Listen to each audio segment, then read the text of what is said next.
হে মালিক, তুমি সব কিছুর একচ্ছত্র মালিক।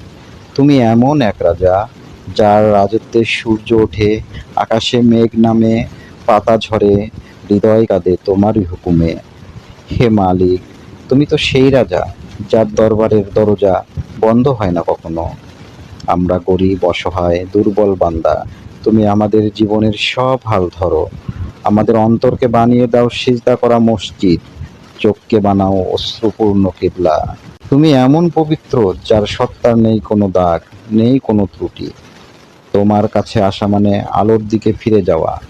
আমরা অনেক নোংরা করেছি, আমাদের অন্তর অহংকারে, হিংসায়, লোভে, গুনাহে।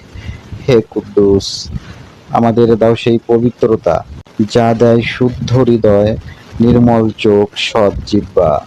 আমাদের আত্মাকে ধুয়ে দাও তওবার জলে, জান্নাতের বাতাসে ভরে দাও আমাদের ইচ্ছাকে।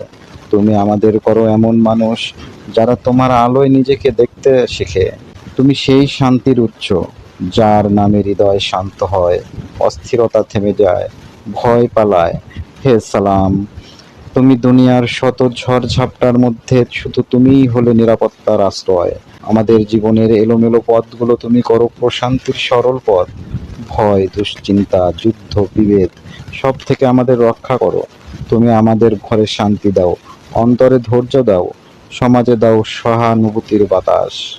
আর পরকালের দিন যখন সবাই কাঁদবে, তখন তোমার সালামের ডাক যেন আমাদের জন্য আসে। সালামুন আলাইকুম উদখুলুহা খালিদিন। আমিন।